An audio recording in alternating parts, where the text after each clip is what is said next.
उनकी शरीफ फैमिली को कोई इज्जतदार वकील रिप्रेजेंट करने को तैयार नहीं है और उनकी जो पुरानी लीगल टीम है उसने इनकार कर दिया है आने से।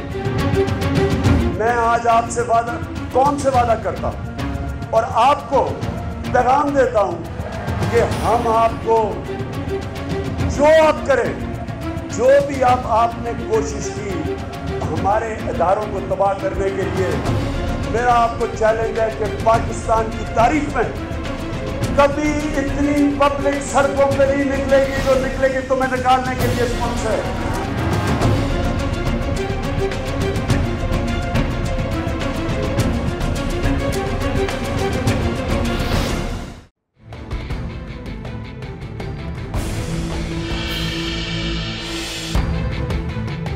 अस्सलाम वालेकुम नाजरीन। तो वज़ीर आज़म कल के बाद पास होंगे या फेल होंगे ये तो कल ही पता चलेगा, लेकिन कल JIT की रिपोर्ट के बाद जो है वो समाअत होने जा रही है। पहले अपने गेस्ट जो मेरे साथ मौजूद है प्रोग्राम में उनका तारुफ आपके साथ कराते जाओ। इरशाद अहमद आरिफ साहब सीनियर तज्ज़ियाकार हमारे साथ मौजूद होंगे और उनके साथ होंगे जनरल रिटायर्ड गुलाम मुस्तफ़ा साहब जो अपनी इस अहम मौजू पर हमें अपनी राय से आगाह करेंगे। इकराम सहगल साहब कराची से हमें ज्वाइन करेंगे, जबकि रऊफ हसन साहब इस्लामाबाद से हमें अपनी राय से आगाह करेंगे। तो अब मामला कुछ यूँ है कि हुकूमत पर दबाव बढ़ता जा रहा है और ये दबाव है कि वज़ीर आज़म अखलाकी तौर पर नाकाम हो चुके हैं और वो इस्तीफ़ा दे दें। अपोजिशन ये कहती है कि जब JIT से पेशी के बाद वो बाहर आए थे तो उन्होंने कहा था कि इस अदालत से भी बड़ी एक और अवामी अदालत है और अल्लाह की अदालत है, और अगर वो इसी बात को मानकर अपने आप को अवाम के सामने पेश कर देते हैं तो उन्हें इसकी हिचकिचाहट महसूस नहीं करनी चाहिए, क्योंकि इसी में अदम इस्तेहकाम मुल्क का नहीं होगा और जमहूरियत पनपेगी। तमाम आज हमने देखा कि इमरान खान फिर से सामने आते हैं और ये कहते हैं कि कल या तो फैसला हो जाएगा और हम जश्न मनाएंगे या फिर मैं आवाम को लेकर फिर से सड़कों पर निकलूंगा और वज़ीर आज़म मियां नवाज शरीफ को अडयाला जेल छोड़ कर आऊंगा। खुर्शीद शाह ये कहते हैं, आज उन्होंने प्रेस कॉन्फ्रेंस की और उस प्रेस कॉन्फ्रेंस में उनका ये कहना था कि हुकूमत जो है वो कुछ वक्त मांगेगी और 9 से 10 दिन में ये फैसला जो है वो हो जाएगा। लेकिन यहाँ पर सवाल ये उठता है कि अपोजिशन जमातें जो इस्तीफ़े की डिमांड कर रही हैं उनको अवाम की भी बात सुननी चाहिए। आखिर अवाम क्या चाहते हैं? अवाम चाहते हैं कि इंसाफ हो और इंसाफ होता नज़र भी आए, लेकिन अवामी फ़ैसले जो हैं, जो सियासी फ़ैसले हैं, वो अवाम ही करे। लेकिन अब सवाल ये है कि कानूनी तौर पर और इखलाकी तौर पर जो जंग पहले ही वज़ीर आज़म मियां नवाज शरीफ हार चुके हैं वो कल अपना मुकदमा कैसे लड़ेंगे? इस रिपोर्ट को जो कि इल्ज़ामात से भरपूर है उसे किस तरह डिफेंड करेंगे?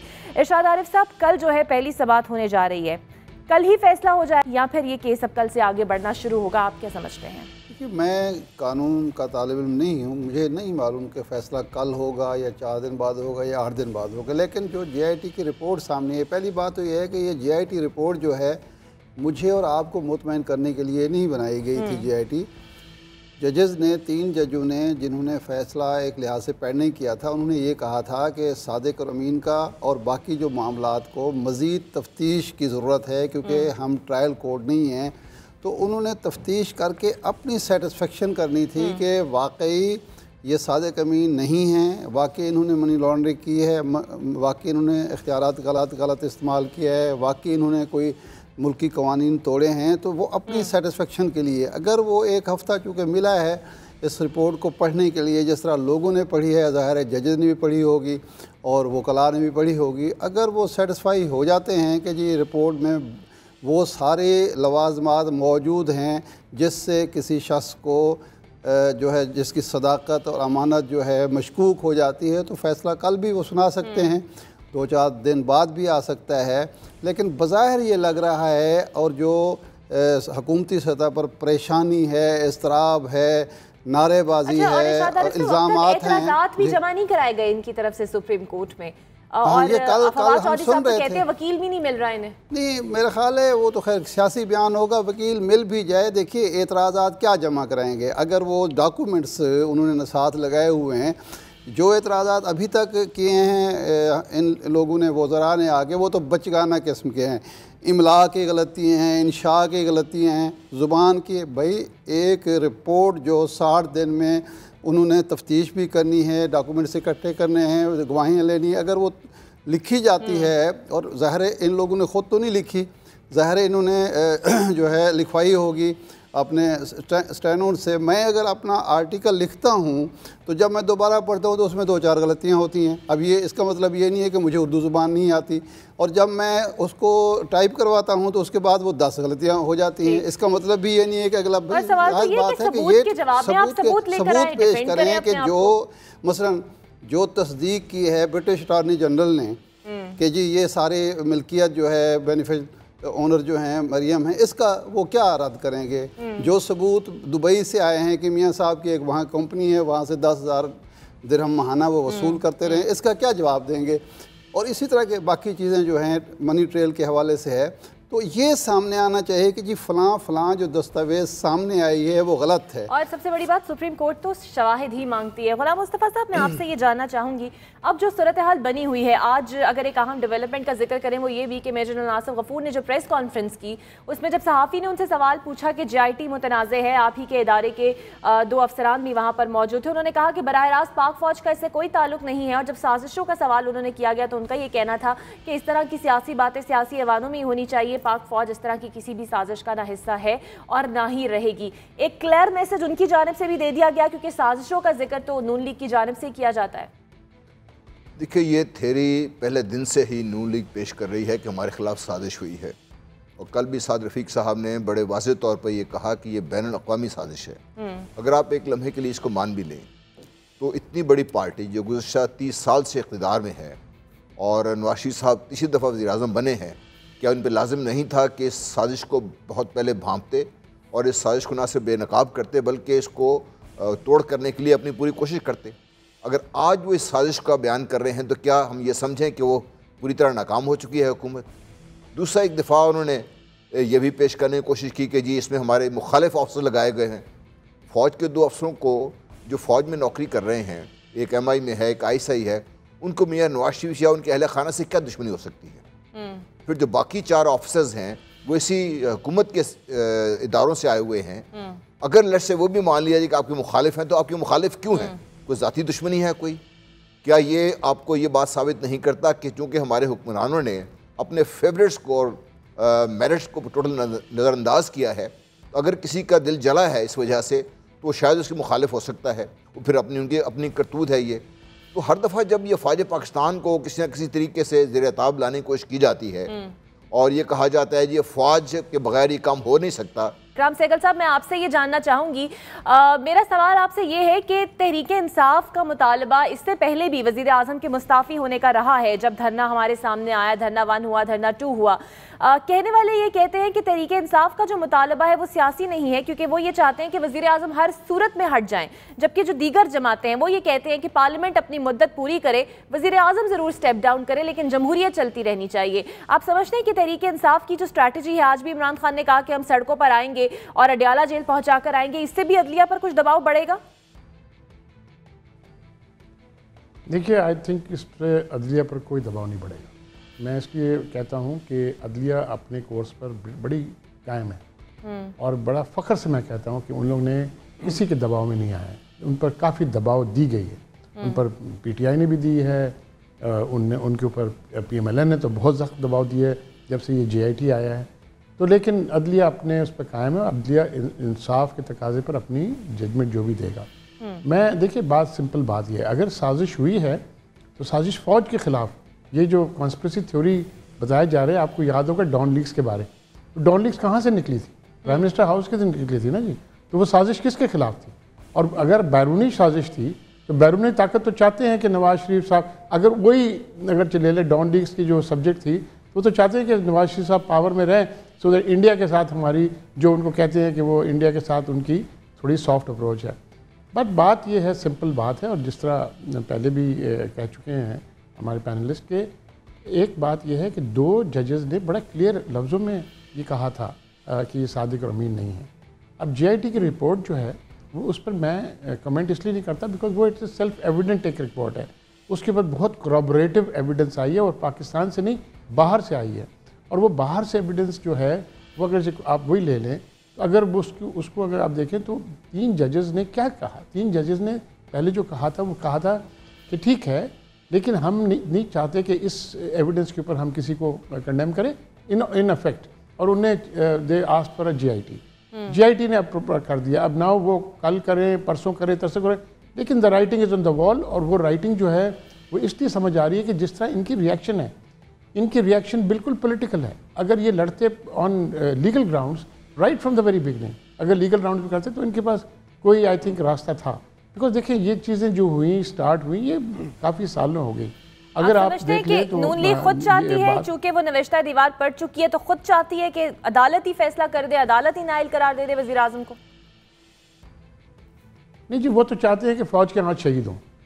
उन्होंने नहीं चाहते कि जुडिशरी के हाथ शहीद हों, क्योंकि उनको तो जुडिशरी के माने कि पूरी दुनिया एक्सेप्ट करेगा। फ़ौज तो फिर दुनिया को बोल सकते हैं ना कि जी फ़ौज ने ये किया। ये जो कॉन्स्पिरेसी थ्योरी ये खाली पाकिस्तान की पब्लिक के लिए नहीं है। और ये देखें, आपको सिंपल बात ये है कि एक चीज़ आप देख लें, वेदर वो कोलिब्री की फॉन्ट हो, वेदर वो उनकी मिसस्टेटमेंट हो, ये जो इन्होंने, हाँ। और देखें आखिर में जब उनने प्राइम मिनिस्टर साहब ने फ्लोर ऑफ द हाउस में कहा और सब ने रिपीट किया, वो कभी किसी ऑफशोर कंपनी के हिस्सा नहीं रहे हैं। और उसके बाद ये नज़र आ जाता है कि वो एक ऑफशोर कंपनी में दुबई में थे, और वो भी 2014 तक, जब वो प्राइम मिनिस्टर भी थे। तो आफ्टर थॉट होगा कि वहाँ से वहाँ निकल गए। तो ये तो बहुत डैमेज। और उनके तो कुछ इंटरव्यूज भी हैं जो मोहतरमा की जब हुकूमत गिरी उसके बाद के भी इंटरव्यूज हैं। और एक और इंटरव्यू जो इंतखाबात से पहले उन्होंने दिया और ख़ुद कहा कि हमने तो वाइंड अप कर दिया था, 1997 में ही फैसला कर लिया था कि हम किसी भी कारोबार का हिस्सा नहीं होंगे। रऊफ हसन साहब, आप शहर इक़्तिदार में मौजूद हैं। मैं यहाँ पर एक ब्रेक लूँगी और ब्रेक के बाद आऊँगी, ब्रेक के बाद वापस आके आपसे जानूंगी कि शहर इक़्तिदार का मौसम है कैसा, वहाँ पर क्या खलबली मची हुई है नून लीगी हलकों में। यहाँ एक ब्रेक लेते हैं।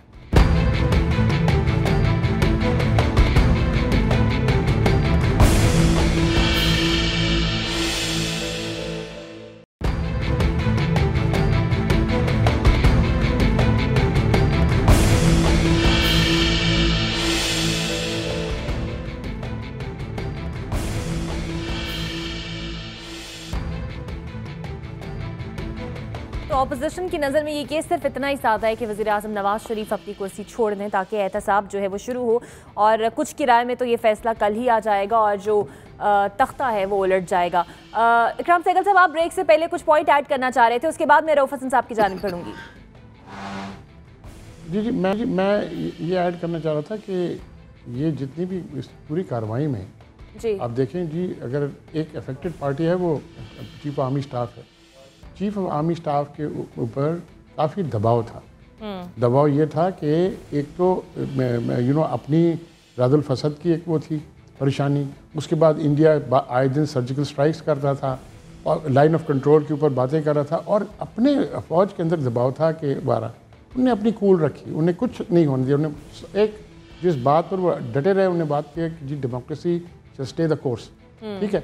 अब उस चीफ आर्मी स्टाफ के ऊपर आप साजिश के ऊपर आप ये चीज़ें लगानी, ये तो बड़ी गलत बात है। मैं समझता हूँ ये और आज तो उन्होंने ये भी कहा कि अगर सुप्रीम कोर्ट, जब सवाल उनसे ये किया गया कि सुप्रीम कोर्ट की मुआवनत के लिए आप वहाँ पर जा सकते हैं, क्योंकि एक आर्टिकल है आइन का जिसके तहत वो फ़ौज को तलब कर सकती है, तो DG ISPR का ये कहना था कि हम आइन और कानून के तहत रहकर हर इकदाम को फॉलो करेंगे। रऊफ हसन साहब, मैं आपकी जानिब बढ़ती हूँ, आप शहर इक़्तिदार में मौजूद हैं। हमने देखा है कि नून लीग को डिफेंड करने के लिए वो कुछ ही एक दो चेहरे हैं जो बार बार मंजर आम पर आते हैं और डिफेंड करते हैं और इल्ज़ामात आयद करते हैं JIT पर। डार साहब अपने इल्ज़ामात को डिफेंड करने तो आ गए, चौधरी निसार को तो समझ आ गया कि कोई मुआवजा इन्हें बचा सकता है। क्या डार साहब का दोबारा सामने ना आना उन्हें भी समझ आ गया? देखिए, शहर इक़्तिदार में आज बड़ी गर्मी है, बड़ी घुटन है, लेकिन नवाजिशों की उम्मीद है, इनायतों की उम्मीद है और डिलीवरेंस की उम्मीद है कि होपफुली कि वो प्रोसेस जो कि कल अदालत आलिया में शुरू हो रहा है वो ख़त्म होगा पाकिस्तान की डिलीवरेंस के ऊपर कि ये शरीफ डायनेस्टी जो है, ये गॉड फादर एंड इस माफिया, ये इस मुल्क से मुल्क उनसे आज़ाद हो जाएगा। सबको समझ आ रही है सदरा, ये सब चोरों का टोला है। इसहाक डार साहब की जो 43 पेज की कन्फेशनल स्टेटमेंट है जो कि मैजिस्ट्रेट की मौजूदगी में दी गई थी, उसके बाद क्या कोई किसी के जहन में ये शक रह जाता है कि नवाज शरीफ ने मनी लॉन्ड्रिंग की है, नवाज शरीफ ने इलिसिट पैसा कमाया है। और ये जो JIT की रिपोर्ट आ गई है, जैसे कि मेरे बाकी तमाम दोस्तों ने मेरे से पहले प्रोग्राम में बताया है, ये इस इनकॉन्ट्रोवर्टिबल एविडेंस है, इनकॉन्ट्रोवर्टिबल कोराबोरेटिव एविडेंस है। और इनको अब ये अदालत में भी जाके ये पॉलिटिक्स नहीं चलेगी, लेकिन क्योंकि इस कोराबोरेटिव एविडेंस के जवाब में उनको अपनी एविडेंस लानी पड़ेगी। जजेस मुतहम्मिल नहीं होंगे इस चीज़ के कि ये लोग एक पॉलिटिकल स्टेटमेंट दे के टाइम विन करने की कोशिश करें, बल्कि वो डिमांड करेंगे कि जी अगर आपके पास कोई एविडेंस अपनी मौजूद है जो कि इन तमाम चीज़ों को गलत साबित करती है तो वो आप पेश करें। मेरा नहीं ख्याल कि इनके पास वो एविडेंस है, लेकिन उसको हासिल करने की बड़ी शद्दोमत से कोशिश कर रहे हैं। ये आज भी पता चला है वो जो लेटर जो कि पाकिस्तान के फॉरेन ऑफिस ने लिखा है सऊदी एम्बेसी UAE एम्बेसी को कि प्राइम मिनिस्टर साहब फौरी तौर के ऊपर बात करना चाह रहे हैं UAE के प्राइम मिनिस्टर से, वो किस लिए बात करना चाह रहे थे। और आज पता ये चला है कि इनके फैमिली के 2 या 3 मेंबरान जो हैं वो UAE गए हैं, वो सिर्फ इसलिए गए हैं कि वो एविडेंस जो कि JIT को प्रोवाइड की गई है किसी तरीके से उसका तोड़ निकाला जाए। तो मेरा नहीं ख्याल कि वो तोड़ निकाल सकते हैं या निकल सकता है, क्योंकि वो जितनी भी कोराबोरेटिव एविडेंस JIT में आई है वो फैक्ट्स एंड फिगर्स के ऊपर मबनी है। और यानी कि जो शवाहिद मौजूद है उन्हीं को तोड़ने के लिए और शवाहिद लाना चाहते हैं, यानी कि और उनके पास कोई और सब्सटैंशियल चीजें नहीं है।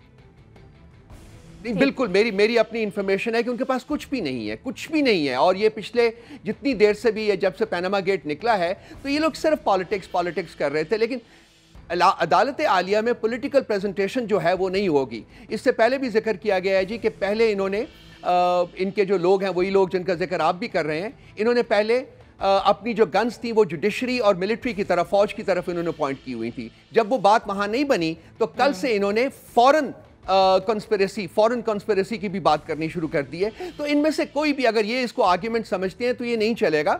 इनको मेरा ख्याल है कि एक पॉलिटिकल बैटल जो है वो लड़नी चाहिए। अगर वो पॉलिटिकल बैटल नहीं लड़ेंगे तो मेरा ख्याल है कि बहुत जल्दी ये केस जो है बिल्कुल तैयार है, वो तो इसके लिए बिल्कुल तैयार है। एक चीज मैं जरा बात करना चाहूंगा, और कि जो ज्यादातर जो आरा आ रही हैं, लीगल आरा आ रही हैं, वो ये है कि ये केस जो है अभी क्लोज नहीं हुआ। ये 5 जजेस का जो बेंच बना था, उन्होंने में से 2 जजेस ने इसको गिल्टी करार दिया था और 3 जजेस ने ये कहा था कि हमें और एविडेंस चाहिए। तो ये ऑनगोइंग केस है। कंसिक्वेंटली इसमें कोई और मेरा ख्याल है कि ऑल्टर करने की जरूरत इसलिए नहीं महसूस करेंगे चीफ जस्टिस साहब कि ये दोबारा से उन्हीं 5 जजेस के पास जाएगा और वो लोग जिनके ज़हन में कुछ शकूक व शुबहात थे वो फैसला करेंगे कि वो उनके शकूक व शुबहात दूर हुए हैं कि नहीं। और फिर कल इसकी प्रोसीडिंग चलेगी। इरशाद आरिफ साहब, तारीख का अगर जायजा लें तो जब वज़ीर आज़म डटे हैं, जब उन्हें हटाने की कोशिश की गई और जब डटे हैं, वो डटना उनके लिए नुकसानदेह साबित हुआ है। देखिए, इसलिए नुकसानदेह साबित हुआ है कि कभी वो उसूलों की बुनियाद पर नहीं डटे। कभी उन्होंने ये नहीं किया कि किसी उसूल पर उन्होंने कोई स्टैंड लिया हो, वो पाकिस्तान के मफाद के हवाले से हो, उनकी सियासत के हवाले से हो या हुकूमत के हवाले से। जब उनके मफाद को कोई नुकसान पहुंचता है, ज़ाती मफाद को, वो डट जाने की बात करते हैं। जो ज़ाहिर बात है कि वो कहते हैं कि जो मुक्का आपको जंग के बाद याद आया उसको अपने नाक पर मारना चाहिए। ये वही सूरत है कि जब ये JIT बनी है, एक घर का आदमी चला गया, पहले तारिक शफ़ी साहब चले गए, फिर हुसैन चले गए, फिर हसन चले गए, फिर मरियम बीबी चली गई, फिर उसके बाद इसाक डार साहब चले गए, मियाँ साहब पहुँच गए, शहबाज शरीफ।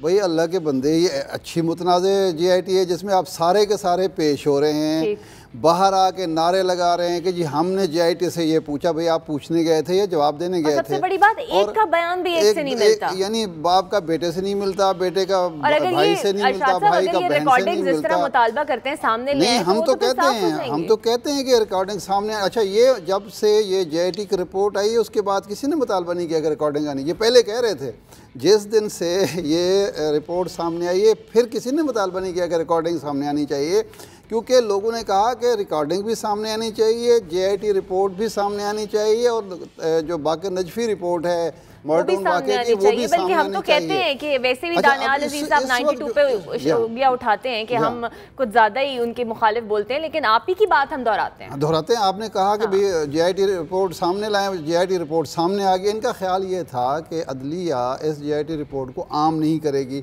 और हम नारेबाजी करते रहेंगे। वो उन्होंने पब्लिक कर दी, सब सबूत सामने आ गया, गली गली में शोर मच गया कि जी ये क्या सबूत है, ये क्या। अब एक मुल्क का वज़ीर आज़म अगर एक कंपनी बना के वहाँ से 10,000 दिरहम ले रहा हो तो इससे ज़्यादा शर्मिंदगी की क्या बात होती है।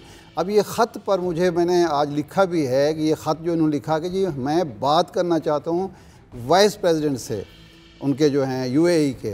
ये यूएई वो रियासत है जिसके जो अमीर थे या सदर थे वो यहाँ शिकार खेलने जब आते थे तो उसका इस्तकबाल डिप्टी कमिश्नर रहीम यार खान किया करते थे।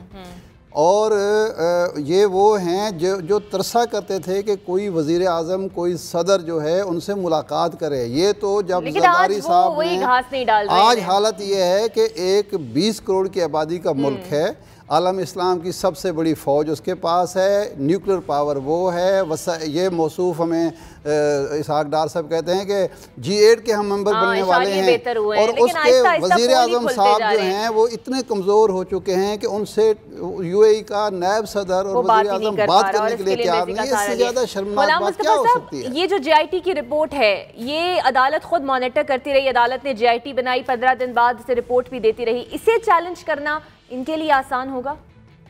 देखिए, अगर तो कोई इनके पास सॉलिड ग्राउंड्स होते तो सामने आ जाते। जिस तरह अभी पहले इरशाद साहब ने फरमाया था कि अभी तक जो भी इनकी तरफ से रिबटल आया है वो टोटली नॉन टेक्निकल है।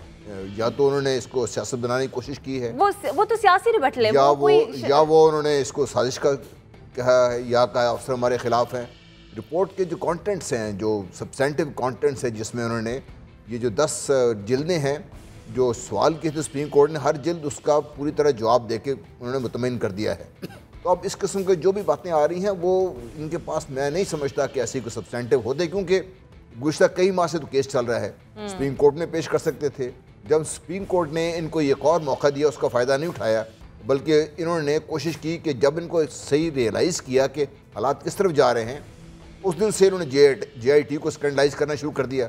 देखिए, इसकी मैं एक और पहले की तरफ बात करूँ, जब इरशाद साहब फरमा रहे थे, पाकिस्तान की जो रूलिंग एलीट है इसका पैसा अगर मुल्क से बाहर है, जिस मुल्क में भी है, चाहे वो UAE में है, सऊदी अरेबिया में, जिसमें भी है, वो हमारे जितने भी दोस्त हो, लेकिन उनके अपने कवानीन हैं। जिस दिन वो चाहें वो इस पर वो स्ट्रैंगल होल्ड अप्लाई कर सकते हैं और इसके ज़रिए वो आपके हुक्मरान तबके को जिस तरह चाहे वो मरोड़ सकते हैं। और उनके कवानीन हमारी कवानीन की तरह तो बिल्कुल नहीं है। उनके जिस तरह चाहे आपको मरोड़ सकते हैं और वो करते हैं और उन्हें किया है।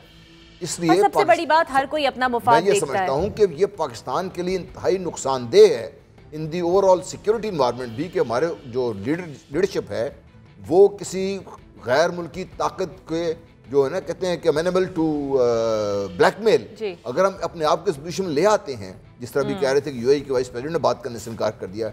एक रिपोर्ट ये भी है, ब्रिटिश गवर्नमेंट के भी कुछ लोगों से अप्रोच करने की कोशिश की गई थी, उन्होंने भी इनकार कर दिया। इशू ये है कि जब आप अपने आप को इस कदर कमज़ोर कर लेते हैं और अपने एहसास से अपना सारा कुछ आप मुल्क से बाहर ले जाते हैं। ठीक, और सवाल ये भी है कि मसला तो एक ख़ानदान का है, आप इसमें अंदर मशीनरी को, आप हुकूमत को और सबसे बड़ी बात अपनी ही पार्टी को इन्वॉल्व करके क्यों नुकसान पहुंचा रहे हैं। एक ब्रेक लेते हैं, ब्रेक के बाद हाजिर होते हैं।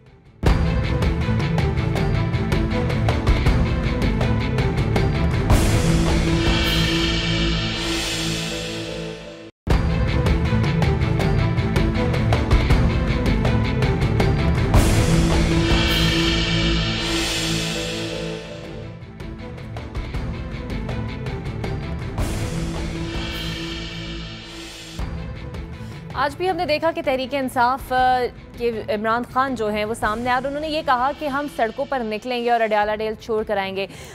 इरशाद आरिफ साहब, इमरान खान अगर वैसे तो बज़ाहिर जो सूरत हाल बनती हुई नज़र आ रही है, जो शवाहिद हमारे सामने हैं, उससे तो नून लीग के लिए टफ टाइम आने वाला है, लेकिन फिर से सड़कों की बात करना ये इमरान खान के लिए, ये तो खैर उनके सियासी टैक्टिक्स हैं, वो करते रहेंगे, लेकिन ये अडयाला जेल छोड़ने के लिए इमरान खान को क्या ज़हमत करने की ज़रूरत है। मियाँ साहब के इर्द गिर्द जो माशाअल्लाह बैठे हुए हैं, जो पहले इनको जद्दा तक पहुँचाए थे और अटक जेल पहुँचाया था, अब भी वो इसके लिए काफ़ी हैं। जो कुछ एक हफ़्ते से हरकतें हो रही हैं, जिस तरह के बयान दिए जा रहे हैं, यही थे उस वक्त जब मियाँ साहब ने ये गिला किया था कि जी, उन्होंने कहा कि जी कदम बढ़ाओ नवाज शरीफ, हम तुम्हारे साथ हैं। जब मैंने कदम बढ़ा दिए पीछे देखा कोई, अब भी वही सूरत हाल है।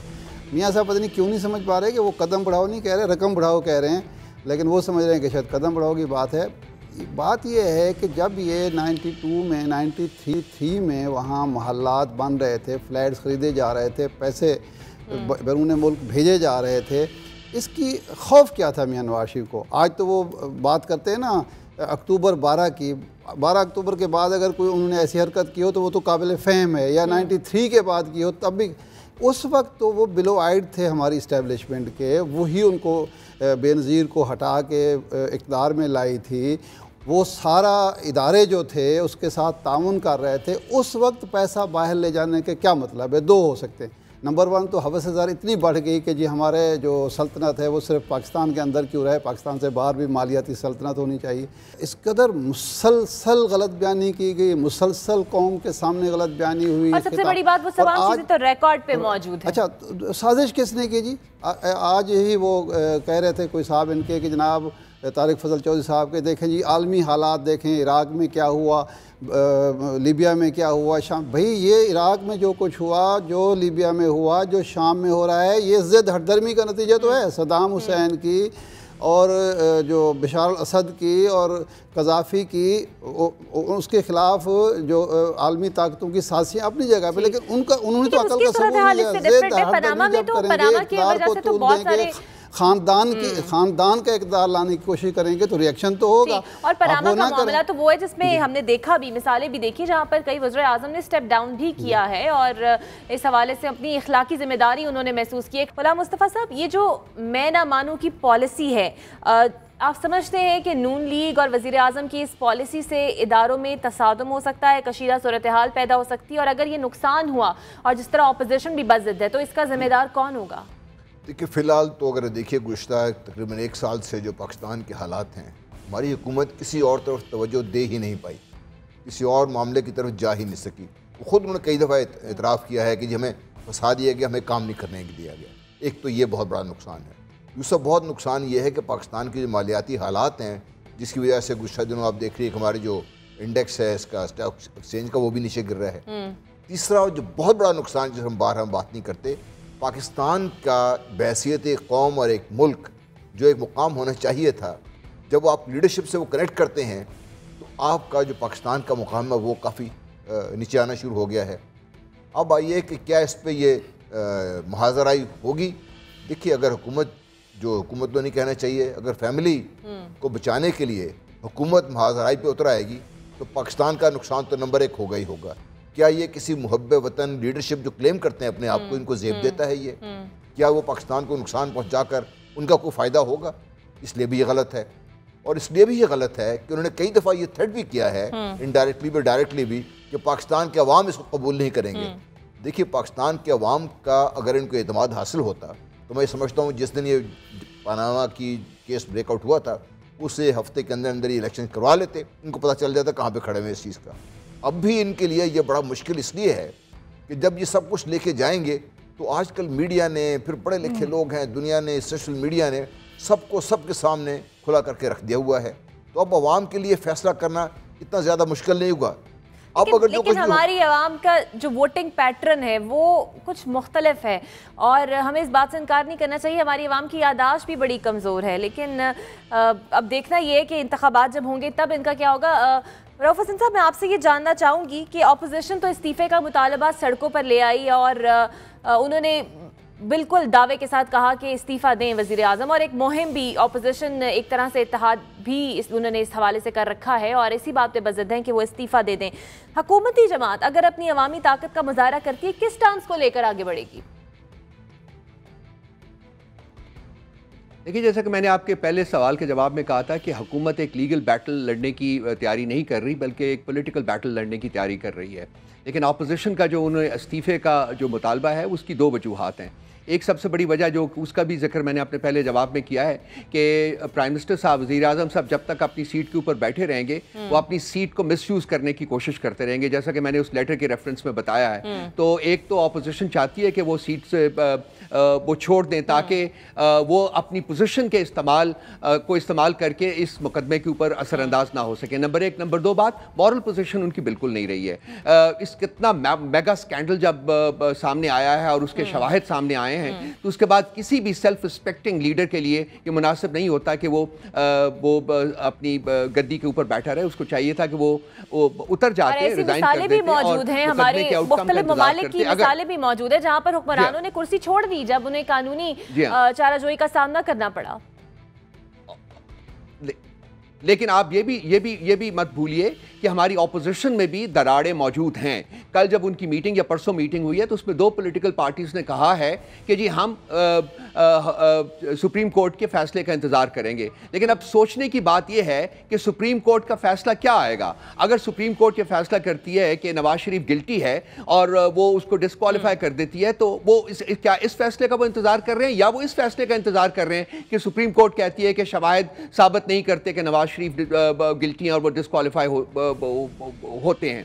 तो मेरा ख्याल है कि अपोजिशन के, और दूसरी बात है कि ये पीपल्स पार्टी की जो सपोर्ट है ना, ये डबल एज्ड वेपन है। मेरी कंटेंशन रही है और आज भी कंटेंशन है कि Peoples Party in a moment of crisis कभी भी नवाज शरीफ को अपोज नहीं करेगी। और ये जितने भी उनकी स्टेटमेंट सामने आ रही हैं, ये सब कुछ कर रहे हैं क्योंकि उनको डर और खौफ इस चीज़ का है कि आज जो अकाउंटेबिलिटी का प्रोसेस नवाज शरीफ की ज़ात से शुरू हुआ है, कल वो उनके बड़ों के खिलाफ भी कंटिन्यू होना चाहिए। और मेरी एक मॉरल पोजीशन रही है कि ये नवाज शरीफ की ज़ात से शुरू होकर उसी की ज़ात पे ख़त्म नहीं होना चाहिए, बल्कि पाकिस्तान के वो तमाम पॉलिटिकल लीडर्स, पाकिस्तान की वो तमाम पॉलिटिकल पार्टीज जिन्होंने इस मुल्क को लूटा है और ज़रदारी उसमें सर फहरिस्त हैं, और बाकी और भी लोग हैं, मैं उनके नामों में नहीं इस वक्त जाना चाहता। ये अकाउंटेबिलिटी का प्रोसेस जो है वो क्रॉस द बोर्ड कंटिन्यू करना चाहिए और पाकिस्तान को इन तमाम अनासर से छुटकारा हासिल करना चाहिए ताकि पाकिस्तान अपनी जो एक जैसे एक विजन थी जिसके लिए ये क्रिएट हुआ था उसको रियलाइज कर सके। सिर्फ वज़ीर आज़म का नहीं है, ये अनदर डाइसी वेपन जो कि ऑपोजिशन की आमरी में मौजूद है। यानी कि सिर्फ एहतसाब वज़ीर आज़म का या उनके खानदान का नहीं है, ये एक सिस्टम की अब बुनियाद रखने की कोशिश की जा रही है। और ये एक ऐसा केस है जो हमने अक्सर केसेस में देखा है जो अपनी तवज्जो भी इसकी कम हो जाती है, इंपॉर्टेंस भी कम हो जाती है। लेकिन पनामा वो एक ऐसा मसला है जो 1 साल से तो जारी है, लेकिन इसकी अहमियत में सिर्फ इजाफा ही हो रहा है क्योंकि आवाम भी अब सोचने पर मजबूर है और आवाम सोच भी रहे हैं। और शायद इसी मौके के लिए लेलिन ने लिखा था कि एक ऐसा वक्त आवाम पे आता है जब वो वोट हाथों से नहीं पैरों से डालते हैं और इसी तरह के हुक्मरान कल्चर को वो वोट जो है वो कुचल देते हैं। ब्रेक के बाद हाजिर होते हैं।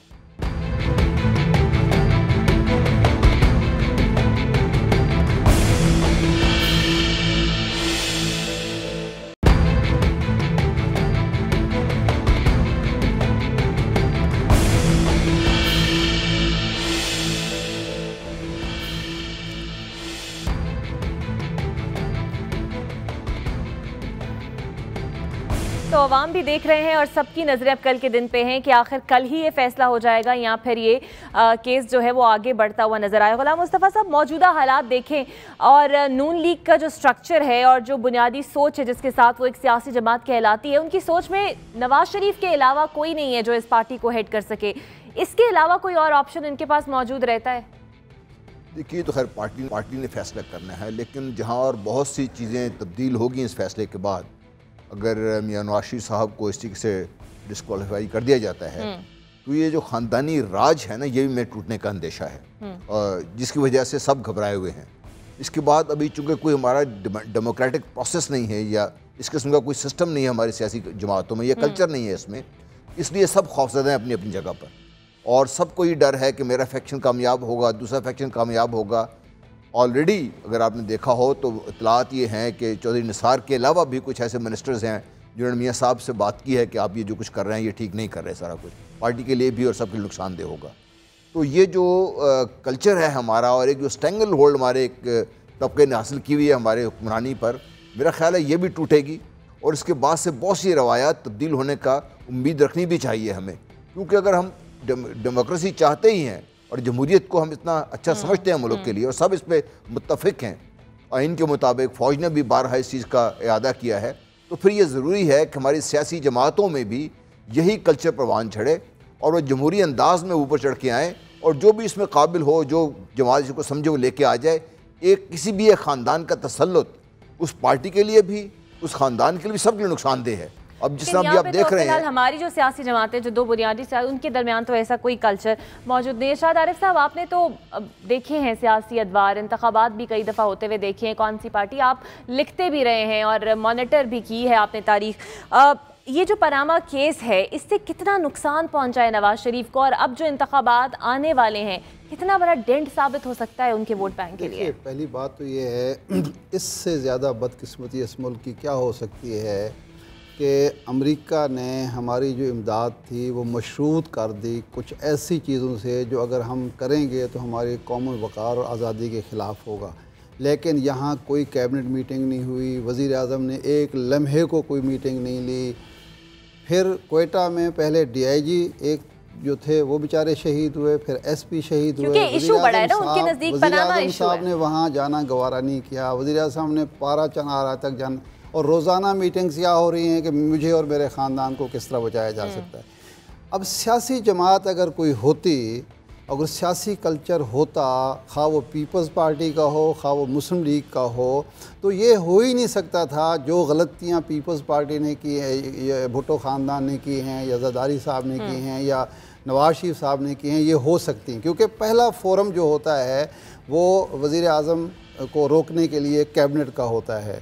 वहाँ अगर कैबिनेट वो अपनी मर्ज़ी के भर्ती कर ले तो फिर पार्लिमानी पार्टी होती है जो शोर मचाती है कि हुजूर ये आप क्या कर रहे हैं। फिर अगर वो पार्लिमानी पार्टी भी खामोश रहे तो फिर जनरल वो एग्जीक्यूटिव कमेटी होती है पार्टी की, जिसकी हमें आज तक पता ही नहीं है कि मुस्लिम लीग की एग्जीक्यूटिव कमेटी कोई इस तरह की रिवाज ही नहीं है। फिर जनरल काउंसिल होती है। आज तक 1 साल से सवा साल हो गया है ये मामला चल रहा है। किसी ने सुना है कि मुस्लिम लीग सिवाय ज़फ़र अली शाह के, जिसने अब आवाज़ बुलंद की है, किसी मुस्लिम लीगी में इतनी इज़्ज़त नफ्स हो, इतनी हमीयत हो, कौमी वफाद का हो कि वो कहे मियाँ साहब हम आपको हैवी मैंडेट दे के इक़्तिदार में लाते हैं, हम कारकुनों की गालियां सुनते हैं, हम वोटरों की गालियां, आप आते हैं, आप आके लूट मार में लग जाते हैं और फिर साजिशों में लग जाते हैं, फ़ौज के ख़िलाफ़, अदलिया के ख़िलाफ़, दूसरे इदारों के ख़िलाफ़। उसके बाद आप महरूम हो के आप भाग जाते हैं, जद्दा चले जाते हैं, हम यहाँ हमारे खाते रहते हैं। तो सियासी कल्चर ना होने का नुकसान है कि ये जो आज खौफ है मियाँ नवाज शरीफ साहब को किस चीज़ का, अगर उनकी सियासी जमात मजबूत हो किसी को ये जुर्रत नहीं हो सकती कि उनके खिलाफ कोई कार्रवाई की जा सके। इनके तो अपने नून लीग की मुद्रा को कह देना चाहिए कि जी आप स्टेप डाउन करें और फिर साफ शफाफ होकर आएं। मुस्लिम लीग पार्टी नहीं है ये, मियाँ नवाज शरीफ साहब के वो जो लोग हैं मफाद प्रस्तों का एक टोला इकट्ठा किया हुआ है। बाद इलेक्टेबल्स हैं, आज वो नवाज शरीफ साहब के साथ बैठे हैं, कल वो चौधरी शुजा साहब के पास थे, उससे पहले वो बेनज़ीर मोहतरमा बेनज़ीर के साथ थे, वो परवेज़ मुशर्रफ के साथ थे। ये लोग इस काबिल नहीं हैं कि ये कोई मशवरा दे सकें। इनका मशवरा तो सिर्फ ये होता है मियाँ साहब आप जो कहते हैं ठीक है, बस हमारा जो दाल दलिया है वो चलते रहना चाहिए। सियासी पार्टियाँ अगर इस मुल्क में मजबूत हों तो ना कोई इस्टेब्लिशमेंट साजिश कर सकती है, ना किसी के साथ नाइंसाफ़ी हो सकती है, ना सियासी निज़ाम और जमहूरी निज़ाम अदम इस्तेकाम का शिकार हो सकता है। ये सारा कुछ है ही इसलिए हो सकता है कि एक घंटा घर केस एक टेस्ट केस साबित हो, और ये जो हम बात कर रहे हैं सियासी कल्चर की, ये इसी से शेप हो जाए। दो चीज़ें होनी चाहिए, एक तो यह है कि एहतसाब का ये अमल अब रुकना नहीं चाहिए। बाकी जो 400 लोगों के ख़ानदानों का जिक्र है उनके खिलाफ भी कार्रवाई, बुनियादी फ़र्ज तो था मियाँ नवाज शरीफ का वो कार्रवाई करते हैं, लेकिन वो कर नहीं सकते क्योंकि वो उसमें शरीक थे। तो अब अगर ये अमल शुरू हो गया है तो इसके बाद ये आगे बढ़ना चाहिए। ये हुकूमत बढ़ाए, ये सुप्रीम कोर्ट बढ़ाए, किसी न किसी को बढ़ाना चाहिए, एक बात। दूसरी बात, मुस्लिम league, peoples party, Tehreek Insaf, सारी सियासी जमातों को सोचना चाहिए कि इतने बड़े बहरान से एक ख़ानदान ने इसलिए मुल्क को मुब्तला किया, शिकार किया कि वो सियासी जमात नहीं थी, वहाँ फोरम एहतसाब का नहीं था। अगर एहतसाब का फोरम सियासी जमात होती तो इतना बड़ा बहरान पैदा होता। इसलिए सियासी जमातों में जमहूरियत आनी चाहिए, बनानी ना पड़ती। रऊफ हसन साहब आप क्या समझते हैं, कल के बाद अभी हम बात कर रहे हैं कि एक इंतशार की सूरत हाल पैदा हो जाएगी, अगर कल का कोई फैसला ऐसे आता है जो नून लीग को कबूल ना हो और उनकी ख्वाहिशात के बरक्स हो, या फिर कुछ ऐसा आता है जो तहरीक इंसाफ की ख्वाहिशात के बरक्स हो, तो एक वाज़ेह तकसीम हो जाएगी क्योंकि एक मैंडेट तो नून लीग के पास भी है। देखिए, चूँकि नवाज शरीफ साहब की पार्टी की तरफ से जो लड़ाई है वो पॉलिटिकल लड़ाई के तौर के ऊपर लड़ने की कोशिश की जा रही है, इसलिए इस चीज़ का वाज़े प्रॉस्पेक्ट मौजूद है कि कोई लेवल ऑफ वायलेंस जो है ना वो सोसाइटी में आए। लेकिन दो बातें मैं करना चाहूँगा। एक तो ये है कि इस रिपोर्ट के पब्लिश होने के बाद, JIT की रिपोर्ट के पब्लिश होने के बाद, मेरा ख्याल है कि कम अज़ कम नवाज शरीफ का जो अर्बन वोट है वो खासा एडवर्सली इम्पैक्ट हुआ है, और आज अगर ये कोशिश भी करेंगे तो शायद इनको चंद लोगों के सिवा कोई और ना मिल सके। कि वो सड़कों के ऊपर आकर इनका केस जो वो प्लीड कर सके। और दूसरी बात यह है कि जो एक लेवल ऑफ अवेयरनेस माशरे में क्रिएट हुआ है, उसके बाद मेरा ख्याल है कि इनको बहुत कोशिश करनी पड़ेगी, और मेरा नहीं ख्याल कि वो कोशिश कामयाब होगी। जहाँ तक बाकी पॉलिटिकल पार्टीज़ का ये कहना कि वो लोग भी सड़कों के ऊपर आएंगे, वो डिपेंड करता है कि PMLN क्या स्टेप्स लेती है। तो आई होप कि कॉमन सेंस जो है, विजडम जो है वो प्रिवेल करे, और ये जो केस है वो अपनी और आपकी नज़र में ये केस का फैसला कल ही आ जाएगा या फिर 9-10 दिन तक चलेगा ये केस? नहीं, ये तो कल तो मेरा ख्याल है उनकी दोनों पार्टीज़ के वकला को उन्होंने बुलाया है, तो कल वो उनको मेरा ख्याल है बात करने का मौका देंगे। उसके बाद डिपेंड करता है कि कल जो PMLN के जो वकला हैं वो केस की वो किस रुख ले जाना चाह रहे हैं, और अदालत का फैसला जो है वो उसके ऊपर डिपेंड करता है। और मेरा ख्याल है उससे पहले ये भी देखना पड़ेगा कि चीफ जस्टिस साहब कौन सा बेंच है उसको अगर रिकॉन्स्टिट्यूट करते हैं कि नहीं करते, या इन्हीं 3 रुकनी बेंच जो है इसी को कंटिन्यू करते हैं। अगर 3 रुकनी बेंच को ही कंटिन्यू करते हैं तो वो मेरा ख्याल है फैसला बहुत ज़्यादा आसान हो जाता है, क्योंकि इसी बेंच के जो 5 रुकनी बेंच के 2 जज साहिबान ने पहले ही गिल्टी का वर्डिक्ट जो है वो दे चुके हुए हैं नवाज शरीफ साहब के बारे में। सो ये 2-3 चीज़ें जो कि मेरा ख्याल है कि कल के दिन में क्लियर हो जाएंगे। उसके बाद हम लोग एक ज़्यादा बेहतर पोजीशन में होंगे कि ये केस को 2 दिन लगते हैं, 2 हफ्ते लगते हैं, या इससे भी ज़्यादा इसको ड्रैग किया जाता है। लेकिन ये बात ज़रूर कहूँगा कि अगर इस केस को ड्रैग किया जाता है तो वो पाकिस्तान के लिए ठीक नहीं होगा। मेरा ख्याल है कि इतने शवाहिद मौजूद हैं, इतने शवाहद आ चुके हुए हैं कि अदालत आलिया जो है वो तेज़ी से इस केस का फैसला सुना के, ताकि पाकिस्तान के अवाम यही बात तो खुर्शीद शाह ने भी आज की 1 साल से वो उससे वो ख़त्म हो। एक बात मैं ये कहना चाहता हूँ, फैसला जो भी है, अगर मियां नवाज शरीफ साहब के ख़िलाफ़ फैसला आता है तो मुझे कोई शक नहीं है कि अगले जब भी फैसला है, कल है, 1 हफ्ते बाद है, 10 दिन, जब भी फैसला आएगा 1 घंटे के अंदर अंदर उसमें अमल दरामद हो जाएगा, और कोई भी शख्स, ना मियां नवाज शरीफ साहब ना उनका कोई साथी उस फैसले से इनहराफ कर पाएगा। मेरी ये ठीक। और गुलाम मुस्तफा साहब क्या समझते हैं, कल फैसला आ जाएगा? मैं ये समझता हूँ कि एक तो फैसला बहुत जल्द आना चाहिए। दूसरी चीज़ जो मैं यहाँ पे शादा साहब की बात दोहराना चाहता हूँ कि आपकी जो एपिक्स कोर्ट है, पाकिस्तान की जो आला तरीन अदलिया है, जो पाकिस्तान में अल्लाह ताला के बाद इंसाफ की फराहमी की जिम्मेदार है, जो उसके ऊपर अगर उंगलियाँ उठाई तो आपने पूरा अपना स्ट्रक्चर को पूरा ख़राब करने की कोशिश करेंगे। इमरान खान ने कह दिया है कि ये कोई अलाउ नहीं करेगा, और हम तो जंग लड़ेंगे। ये कोई नहीं अलाउ करेगा, ये कोई अलाउ नहीं, अवाम अलाउ नहीं करेंगे, पॉलिटिकल पार्टीज अलाउ नहीं करेंगी, और जो पाकिस्तान के दूसरे इदारे हैं, आई एम श्योर वो भी सारा कुछ देख रहे हैं, वो भी इस चीज़ की इजाज़त नहीं देंगे कि पाकिस्तान में अफरा तफरी फैलाई जाए सिर्फ एक ख़ानदान को बचाने के लिए। अगर मियां नवाज शरीफ साहब को क्लियर कर दिया जाता है तो भी मुझे उम्मीद है कि जो मुखालिफिन है वो भी सड़कों पर नहीं आएंगे, क्योंकि उनको भी हक नहीं पहुँचता कि अदालत उस्मा के इतने बड़े फैसले। उन्होंने तो आज कहा कि हम सड़कों पर निकलेंगे, वो भी गलत होगा, वो भी गलत होगा। नहीं ख्याल के ऐसा होगा, फैसला जो भी आएगा वो इम्प्लीमेंट होगा और माना जाएगा। जी रऊफ